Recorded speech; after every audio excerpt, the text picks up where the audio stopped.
Welcome to our media service. This is Solid Rock Community Church, and I'm Reverend Henry Kagiri.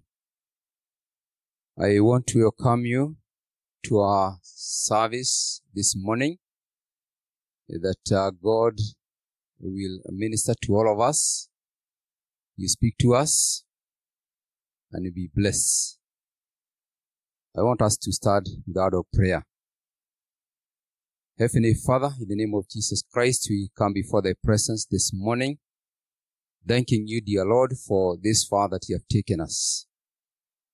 Thank you for giving us an opportunity even to come to your house and present this message that God is before us.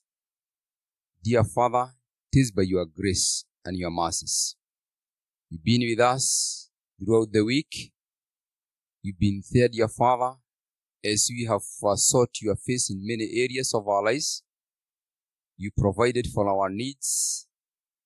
You have encouraged us along the way. And dear Father, we have continued to experience your presence in our lives. Thank you because you love us so much. And it is your desire that you continue to grow in your likeness, to continue moving in obedience to your word. That, dear Father, by our lives, we can reflect your glory. We pray, dear Father, Lord, even as I present this message today, that your power of the Holy Spirit will be upon me. That, dear Lord, I will just present what you have laid in my heart. Use me as a vessel for your honor. Heavenly Father, I pray for the listeners who are going to listen to this message. Wherever they are, dear Father, may you minister mightily in their lives. May you speak to the needs that they have. May you encourage somebody today. May you uplift somebody, dear Lord. May you help us, oh Father, to put our faith and trust in you alone, because you care for us so much. Thank you. We worship you and we adore you. In Jesus' holy name, we pray and give thanks. Amen. Welcome once again for this message that God has given to me. And I want to give the title of this message as Power in Weakness. Power in Weakness. And I want to read from the book of 2 Corinthians chapter 12, from verse 1 to verse 10. It is doubtless not profitable for me to boast. I will come to visions and revelations of the Lord. I know a man in Christ who 14 years ago, whether in the body, I do not know, or whether out of the body, I do not know. God knows. Such a one was caught up in the third heaven. I know such a man, whether in the body or out of the body, I do not know. God knows. How he was caught up into paradise and heard inexpressible words, which it is not lawful for man to utter. Of such a one I will boast. Yet of myself I will not boast, except in my infirmities. For though I might desire to boast, I will not be a fool.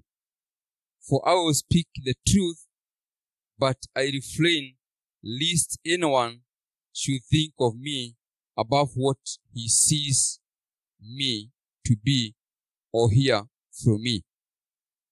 And lest I should be exalted above measure by the abundance of the revelations, a thorn in the flesh was given to me, a messenger of Satan to buffet me, lest I be exalted above measure. Concerning this thing I pleaded with the Lord 3 times, that it might depart from me. And he said to me, my grace is sufficient for you, for my strength is made perfect in weakness. Today I want to share the message with the title, power in weakness. God's power being expressed at our weakest moment in our lives. And we are familiar with politicians who normally boast of their power, of their influence to control people at the institutions. And this is something that could be the challenge that we have with our politics today. The general populace normally boast of their economic success and the associated ability to buy whatever they want, the things that they admire, the things that they feel is going to give them value, or maybe even to visit wherever they want. The young people normally boast of their ability to groom and to beautify themselves to the standards of superstars or the media personalities that they admire, or maybe driving a latest car model.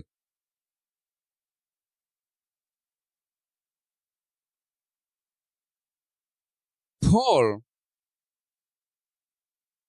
said he will boast and take pleasure in infirmities, in reproaches, in needs, and in persecutions, in distresses, for Christ's work, Christ's sake.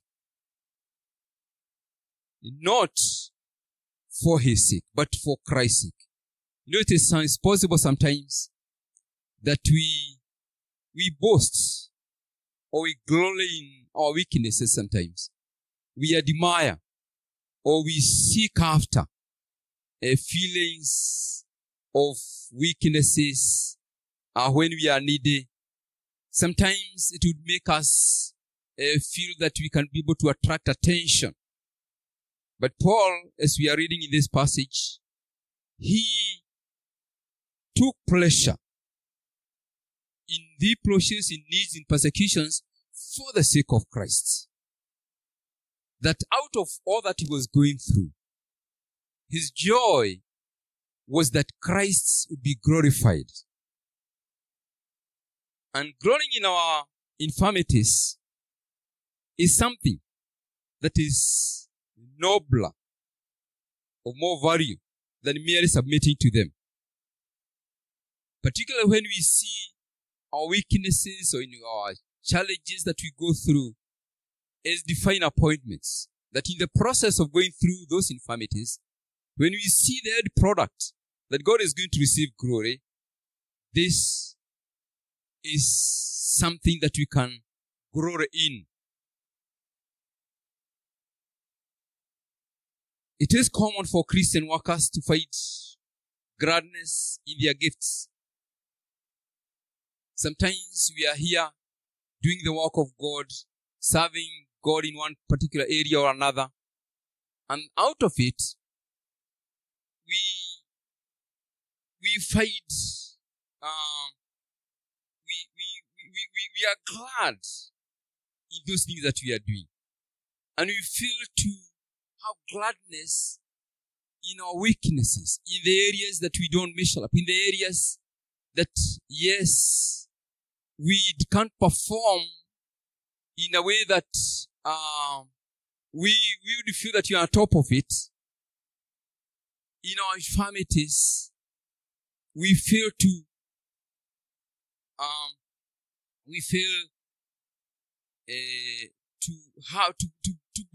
boast or find gladness in our infirmities. But any other things that we do, we find ourselves enjoying them because sometimes they put us in the public scrutiny.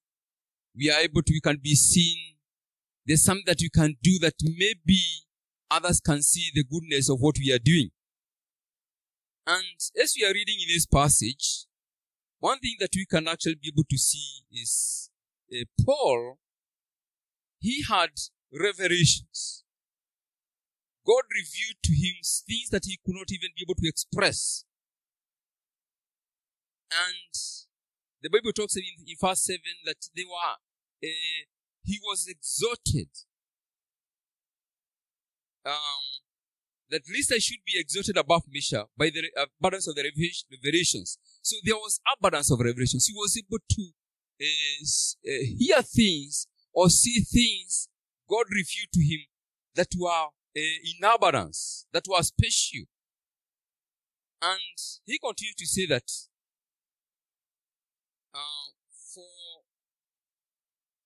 a thorn in the flesh was given to him. Something, a weakness, an infirmity, a limitation was put to him by the messenger of Satan, that he could be humbled, that he could not be exalted above measure. And what Paul is talking about is a likelihood that when we are uplifted, when we have things that God releases to us, when there are some blessings, when there are some giftings that we operate in, and we operate above the normal ability, when we experience God's abundance, when we experience God's ability to be able to lift us up, it is likely for us to feel proud or to feel that we are special.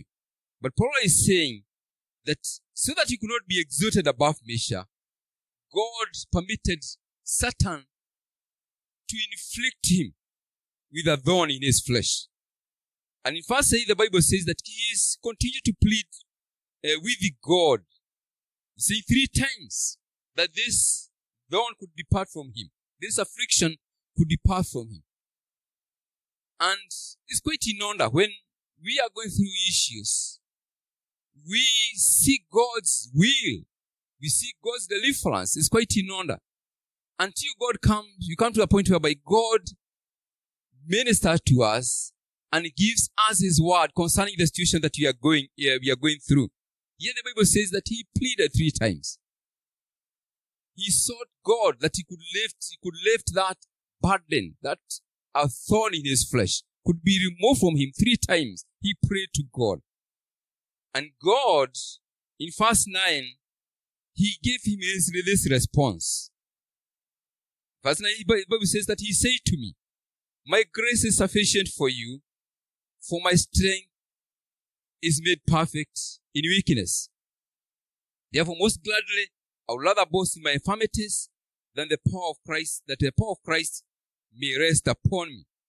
This is God's reply to Paul, that yes, his grace will be sufficient. It will be all sufficient to meet that need, to help him go through the challenges that he is going through. And when his grace was made available and sufficient, then God's strength and God's power would be made available to him to be able to go through the situation that he was going through. The power of God to help him bear the pain, bear the suffering, to help him walk confidently, to help him become somebody who, through whatever he was going through, he could honor God with it. The power of God was made available to him. The grace was sufficient. God's enabling power was made available for Paul to be able to go through the challenge that he was going through. And that's what Paul says in verse 10. Therefore, I take pleasure in my infirmities, in thus his weaknesses, the problem, the pain, the challenge that he was going through. He took pleasure in it. And he also, in reproaches, in needs and in persecutions, in distresses for Christ's sake. For when I'm weak, then I'm strong. So Paul is simply saying that those things that we tend to run away from, the needs, the reproaches, the persecutions, those things, I will take pleasure in them for Christ's sake. Because when he was weak, when he is at that point of need, when he is oppressed, when he's being persecuted, then it opens the door for God's power to rest upon him. And this is something that we need to look into.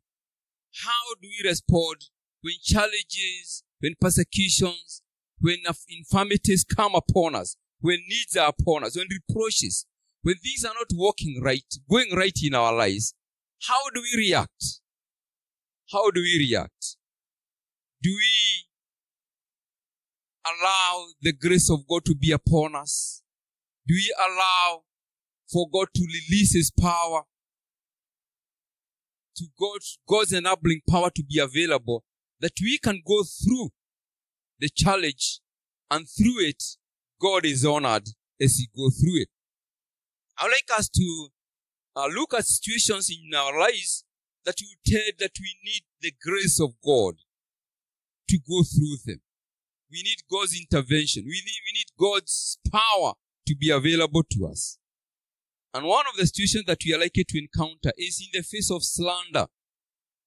And in Exodus chapter 20 verse 16, which is the ninth commandment, the Bible says, "You shall not be a false witness against your neighbor."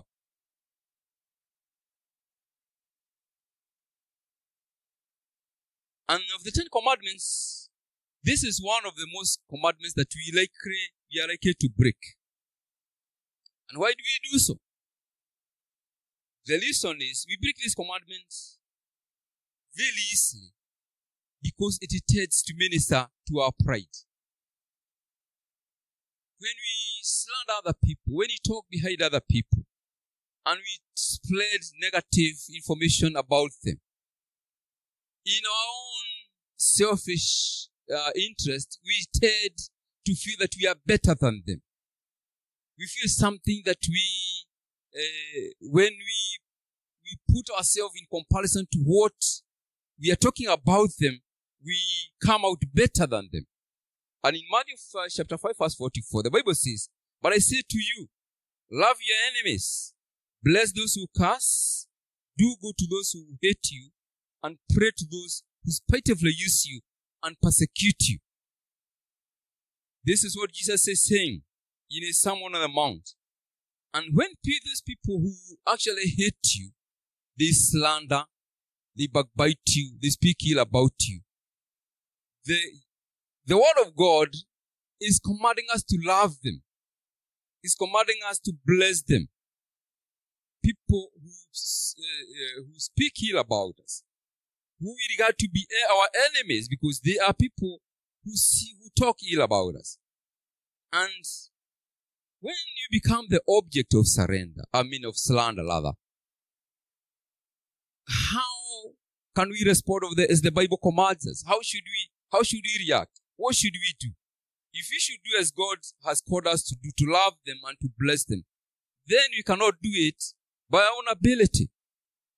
We need the grace of God to love those who hate us, to love those who spitefully use us, to love those people who are spreading negative information, trying to talk ill and to create other people to see us in a negative light.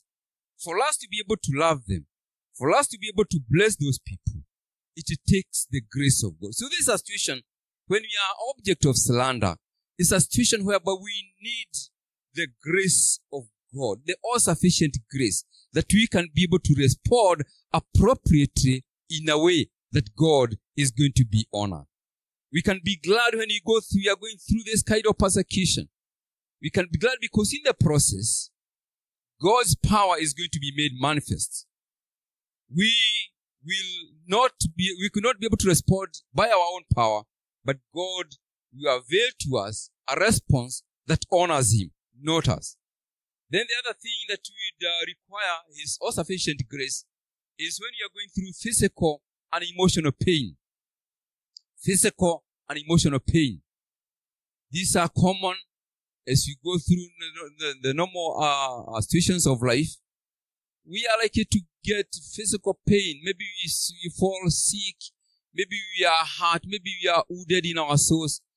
Those situations, when they come upon us, for us to be able to go through them successfully, it is necessary for us to experience this power upon our lives. His enabling power, the grace of God. And if you look at Acts chapter 16, verse 25, Bible says at midnight, Paul and Silas were praying and singing hymns to God, and the prisoners were listening to them. This is something that happened to Paul and Silas. They were beaten, and out of this beating, they were able to be, after that, they were put in prison. And the result of that was when they were in the prison, they started worshiping God, singing praises, until they drew attention of the other prisoners that are with them. What does this tell us? Paul, after being beaten with rods, when they had been given that thrashing, God's grace was available to them, and they were able to praise God. They were able to worship God. And this was able even to touch the people that they were in prison together with. And what does this tell us? That even times that we are feeling pain, times that we feel that we are oppressed, our lives are going through difficult circumstances, when we can raise a voice of worship, a voice of gratitude, we can raise our voices to God in praising Him. During that times, normally it is not natural, it's not normal. But with God's grace upon us, when God's grace is available, we can be able to worship God. We can be able to honor Him. We can be able to walk with peace in our hearts. We can be able to walk through those situations with serenity, and other people will be glorified. Because God will be glorified, and other people will honor God because of what we are going through. His grace will be sufficient for us to go through pain, to go through suffering, to go through emotional pain. His grace will be sufficient to make us respond appropriately, become worshippers, become people that can touch other people's lives when they see the way we are responding to those circumstances. And then the other thing that we can also we need the grace of God is during physical weariness. Physical weariness. We are tired. We are worn out. We don't have energy to do the things that we normally do in life. And in Matthew 11, chapter 11, verse 28, Jesus said, "Come to me, all you who labor and are heavy laden, and I'll give you rest. Come to me, all you who are weary, all you who labor, I will give you rest." Rest will be available. My grace will be sufficient. I will enable you those circumstances that you feel you have no energy any longer, that you feel you cannot be able to wake up another day, that you feel even difficult to get out of bed, to go out and do something. You feel that the options are so limited. But Jesus is saying, come to me, avail yourself to me, and I will enable you to have that, the enabling grace to enable you to continue doing the right things that you are supposed to do. In Hebrews chapter 4 verse 16, the Bible says, "Let us therefore come boldly to the throne of grace, that we may obtain mercy and find grace to help in time of need." Let's come boldly to the throne of grace, where grace will be available. That you find the grace that we need in those times that we feel we have no energy to do the normal things that we are supposed to do in life. Like these times that we are living in, we find our patience is expressed to the limit. We find that we have so many time, a lot of time available to us that we don't even know how to use it. And it's likely for us to become weary. Like, as we are doing this recording, many of us are expectant, are waiting to hear what the president is going to say regarding the situation of lockdown that we are experiencing. But the issue is, even in the circumstances that we are going through, God's grace is available. He can release His power to help us to navigate our way in those situations. With so much limited options, with restricted movement, with the things that we normally are used to be doing, not in a position to do them, God's grace would be available to make us experience energy and life and excitement, even as we undertake different things that we are not used to in doing. So this is during times of weariness, the grace of God is important. The grace of God is needed to enable us to perform, to do the things that we are supposed to do, and find joy, and find purpose, and find fulfillment in them. Then the other time that we also require the all-sufficient grace that Christ gives is during opposition. When the things that you have said to do are facing opposition, there are people who want to ensure that we don't continue in the path that you have undertaken to continue walking in. There are people who want to discourage us.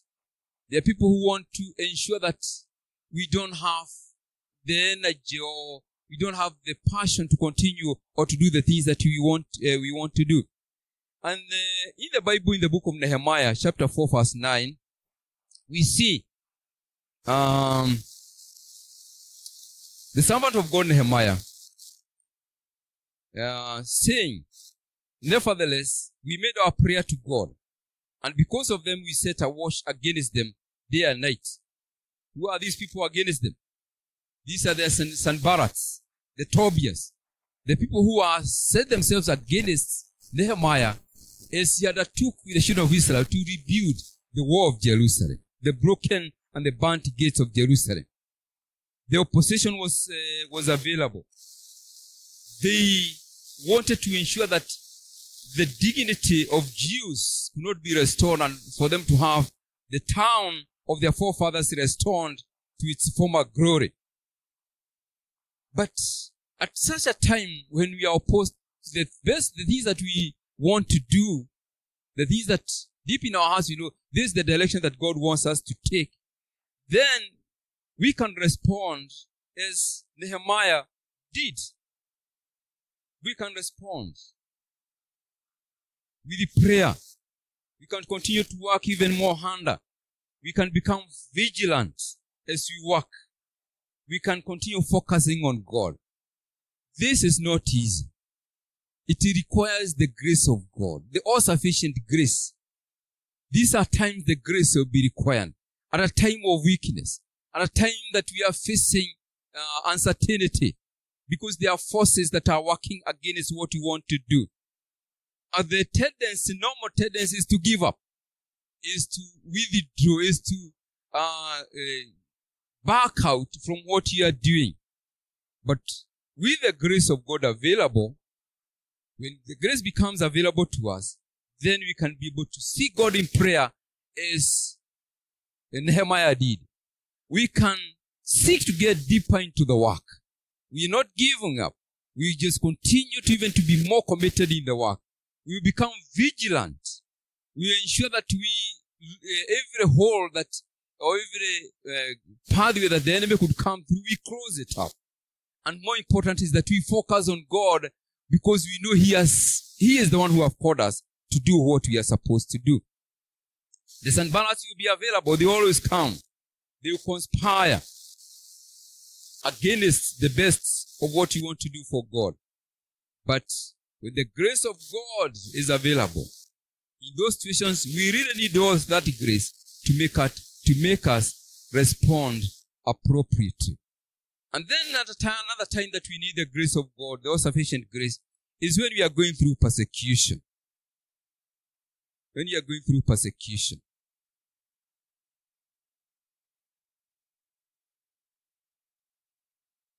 The Bible is saying, "And so they departed from the presence of the council, rejoicing that they were accounted worthy to suffer shame for His name." Look at another opportunity of the apostles. They are rejoicing after being beaten, after enduring suffering for his name. They are gladly receiving it with joy. Persecution will come our way. But it's only when the grace of God is available, at a time of weakness, a time that we are being discriminated against. Maybe it's in a place of work. When there are times that we suffer loss because of our faith, because of our belief. When we suffer dishonor, when we suffer personal injury, all those times of weakness, all times of being oppressed. Because we want to hold on to our faith. We want to do the right thing for the honor of God. These are times that really the grace of God, we require it. We require God to be available. We require His grace to be available to sustain us at a time like that.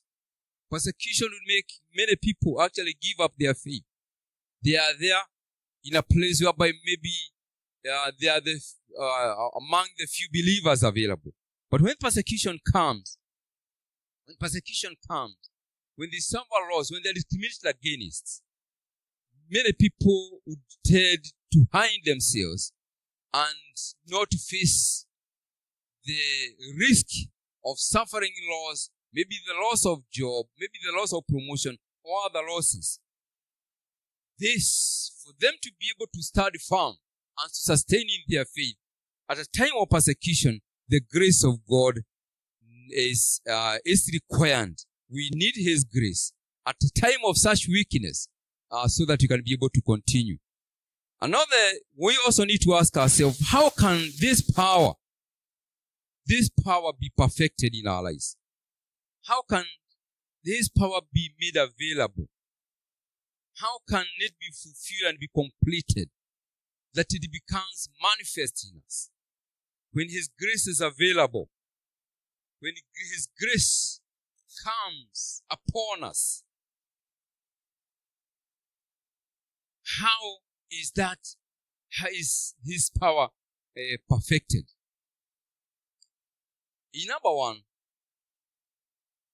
we are set free from trying to yielding. When the power of God is available, when God comes, His strength is available to us, His power is available to us, then you'll be set free from a life of trying, life of struggle to yielding. In John 15 verse 5, the Bible says, I'm the vine, you are the branches. He who abides in me, and I in him, bears much fruit. For without me, you can do nothing. The vine. Jesus is the vine. We are the branches. When we abide in Him, His power becomes available for us. When we are united in Him, when we are trusting in Him, His power becomes available in us. And when that power becomes available in us, then we are delivered from struggling. It's no longer are we trying to achieve, but it's God working His power in us. It's God living His life in us.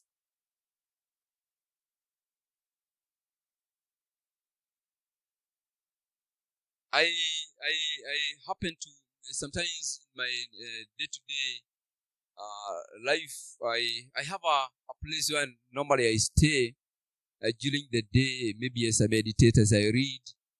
And around that place, the mango tree, there are some vegetables, there's some chilies around there. There's some pawpaws that I look around. And they also minister to me that those things, they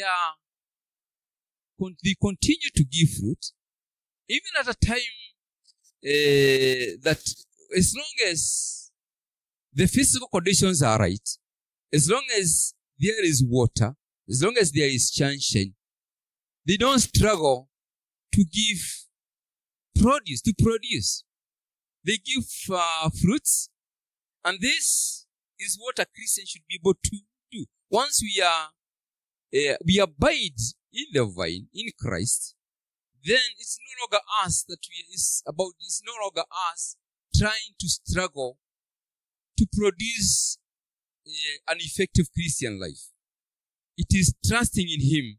It is by Christ living in us through His power of the Holy Spirit that makes us be productive.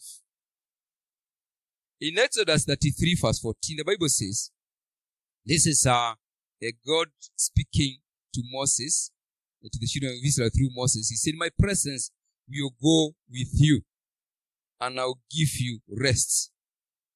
His presence, His power, His protection will be available for them. As long as His presence is available, as long as God's presence was with them, then they would enter into rest. Time of struggling would come to an end. All they will need to do is do what God has commanded them to do, to continue having a relationship with God, and then their lives will be peaceful, they'll be protected, they'll be provided for. This is what happens when the power of God is perfected, when it is fulfilled, when it is released, when it's completed in us. We cease from struggling, we cease from a life of trying, and we yield to God's power flowing in our lives. The sap of a tree flows to the leaves, and the tree is able to produce fruits. When God, we have a union, we believe in God, the power of the Holy Spirit flows, becomes the power that ensures that we become fruitful in our lives. It's not trying. A tree does not struggle to produce fruit. A vegetable does not struggle to produce leafy leaves. All it does is that it is just there, yielding with the provisions available, and then it just does what it has to do. And then the other thing, how God's power can be perfected is we come to terms with our weakness and limitations. When we come to terms with our weaknesses, we are limited. We accept ourselves for who we are at whatever point we are. And at that point that we come to terms with our weakness, then we allow God's power to be perfected in us. In 2 Corinthians, what we have just learned, the Bible says, Paul continued to say in verse 10 that when I'm weak, then I'm strong. When I'm weak, then I'm strong. When I am helpless, when I am not self-fulfilled, when I'm not overconfident, when I'm not feeling that I can handle things for myself, then I become stronger. How do I become stronger? Because God's power becomes available to me. And then Paul, in another place in the book of Philippians, chapter 4, verse 13, he says, I can do all things through Christ who strengthens me. This is very important that we realize that, yes, here I am. This is what I can be able to do.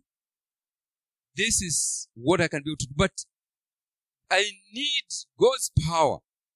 I have a limitation. There are things that I can do. There are things I cannot be able to do. And once we come to that point of self-surrender, of accepting that, yes, we cannot do it, we realize that there are things that we can do. We can only do with Christ who gives us strength. That's the point that we release.